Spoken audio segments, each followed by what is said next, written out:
दोस्तों नमस्कार। भारत के प्रधानमंत्री नरेंद्र मोदी दक्षिण अफ्रीका में हुए ब्रिक्स देशों के सम्मेलन में हिस्सा लेने के बाद वहां से सीधा ग्रीस की एक दिवसीय यात्रा पर निकल गए। हालांकि पीएम मोदी का यह दौरा ग्रीस के प्रधानमंत्री द्वारा दिए गए इनविटेशन के बाद किया गया, लेकिन पीएम मोदी का यह दौरा भारत के दृष्टिकोण से भी काफी महत्वपूर्ण साबित होने वाला है। आपको बता दें कि किसी भारतीय प्रधानमंत्री का यह दौरा 40 वर्षों बाद हो रहा है, क्योंकि इससे पहले ग्रीस की यात्रा पर जाने वाली इंदिरा गांधी आखिरी भारतीय प्रधानमंत्री थी। उनके बाद किसी भी भारतीय प्रधानमंत्री ने ग्रीस का दौरा नहीं किया और तब से लेकर वर्तमान समय तक दोनों देशों के संबंध कुछ खास नहीं रहे। लेकिन तुर्की द्वारा कश्मीर के मुद्दे पर बार बार हस्तक्षेप को देखते हुए भारत ने तुर्की के पड़ोसी और दुश्मन देश ग्रीस के साथ अपने संबंधों को मजबूत कर रहा है, ताकि आने वाले समय में तुर्की को काउंटर करने के लिए हमारे पास विकल्प उपलब्ध हो। बता दें कि पीएम मोदी के ग्रीस पहुंचते ही उनका काफी भव्य तरीके से स्वागत किया गया, जिसके बाद ग्रीस के प्रधानमंत्री द्वारा सामूहिक भोज का आयोजन किया गया।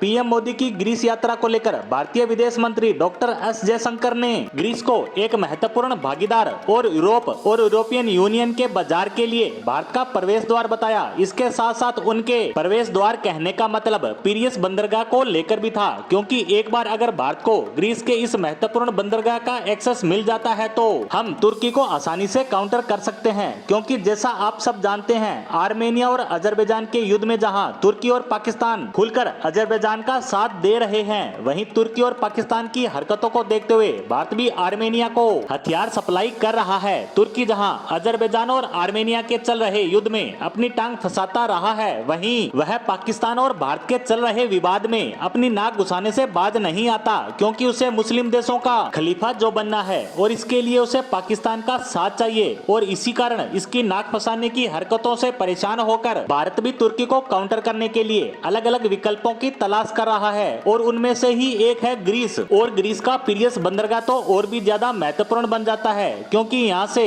तुर्की की गर्दन को पकड़ा जा सकता है। साथ ही यहाँ से भारत पश्चिमी देशों तक अपनी पहुंच को मजबूत कर सकेगा, जिसके तहत भारतीय मालवाहक जहाज बड़ी आसानी से यूरोप तक पहुंच सकेंगे। साथ ही हमारे प्रोडक्ट जल्दी और कम कीमत पर भी पहुंचेंगे। बता दें कि पीएम मोदी की इस यात्रा के दौरान पीरियस बंदरगाह की बातचीत के साथ साथ महत्वपूर्ण रक्षा और व्यापारिक समझौते होने की पूरी संभावनाएं हैं। इन सब परिस्थितियों से आप दोनों देशों के संबंधों की गंभीरता को समझ सकते हैं। साथ ही ग्रीस ने यूएन में भी भारत का साथ देने का वादा किया है। वहीं पीएम मोदी के वहां पहुंचने पर ग्रीस के राष्ट्रपति द्वारा उन्हें grand cross of order of honour से सम्मानित किया गया, जिसका पीएम मोदी ने स्वागत किया। वहीं पीएम मोदी ने ग्रीस द्वारा संयुक्त राष्ट्र और अन्य मंचों पर भारत का समर्थन करने के लिए ग्रीस का धन्यवाद दिया। साथ ही पीएम मोदी ने कहा कि भारत और ग्रीस के साझा मूल्य हमारी लंबी और भरोसेमंद पार्टनरशिप का आधार हैं। उन्होंने कहा कि हमने दोनों देशों के संबंधों को स्ट्रेटेजिक लेवल पर ले जाने का निर्णय लिया है। रक्षा और सुरक्षा के क्षेत्र में दोनों देश मिलकर काम करेंगे। आतंक और साइबर सुरक्षा पर भी साझा प्रयास किए जाएंगे। दोनों देशों के एनएसए भी समय समय पर बैठकों का दौर शुरू करेंगे। वहीं दोनों देशों के द्विपक्षीय व्यापार को भी बढ़ाया जाएगा। इस तरह देखें तो पीएम मोदी की सिर्फ एक दिन की यात्रा में बहुत से महत्वपूर्ण मुद्दों पर